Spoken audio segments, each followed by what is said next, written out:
king, I am king, I am king, I am king. We can settle this like you got some class, so we can get into some gangster shit. Hey, subscribe to the channel. This is King Me. Welcome back.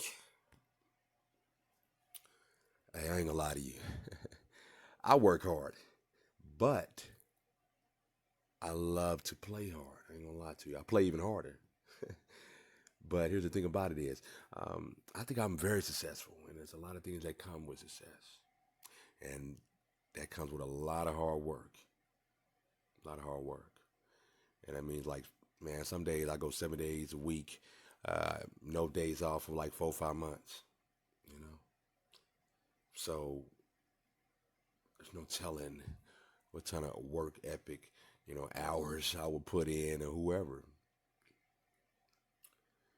You want success, you definitely gonna put the hours in. You're gonna put that work in. You're gonna put that work in. That's only if you want it. A lot of people are like, hey, man, I'm not doing no overtime. I can do it next week. I'll take that. Give me that. I got a vision. And it's coming together very good, very good. It just takes a lot of hard work. Subscribe to the channel. This is King Me. Watch this video, though. How they find when they get there? 80-hour work weeks, right? Because that's one of the things you want to think about. You think that the people who run things are sitting at home smoking big cigars and like telling their minions what to do. It's like that's like the 1920s millionaire that's on the cover of the Monopoly game. That's no sociological analysis. I know lots of people like that, and they work all the time, from the second they wake up till the second they go to sleep. And they don't just casually work, because I know some of you go to the library for 6 hours and you say, well, I studied in the library for 6 hours. Like, no, you didn't.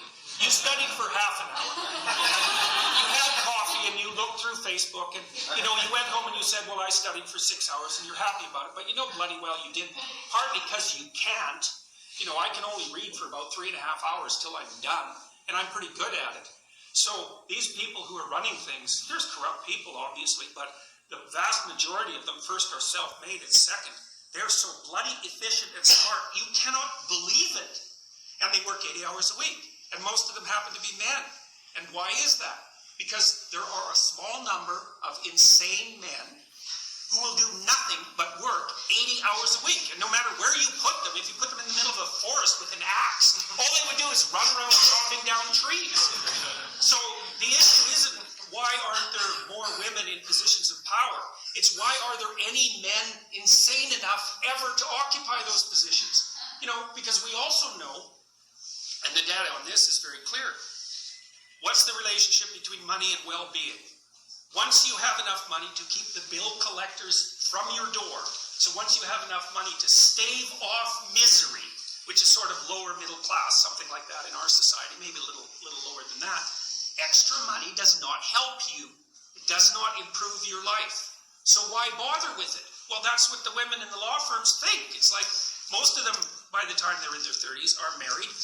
Almost all of them are married to men who make as much money or more than they do, because that's what women go for cross-culturally, 4 to 5 years older, equal or higher in the socioeconomic status. So their husbands already make $350,000 a year. It's like they think, well, I don't need much more money. The men use money to keep track of the competition, by the way, because all the male lawyers that I talk to are usually real hard-ass guys, really low in agreeableness, really high in conscientiousness, like conservative types, low in openness as well. And they want to win.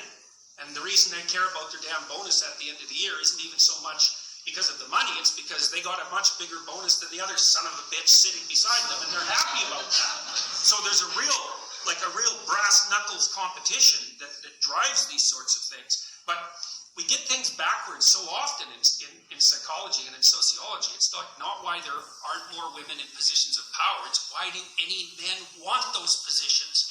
You just have no idea the amount of responsibility that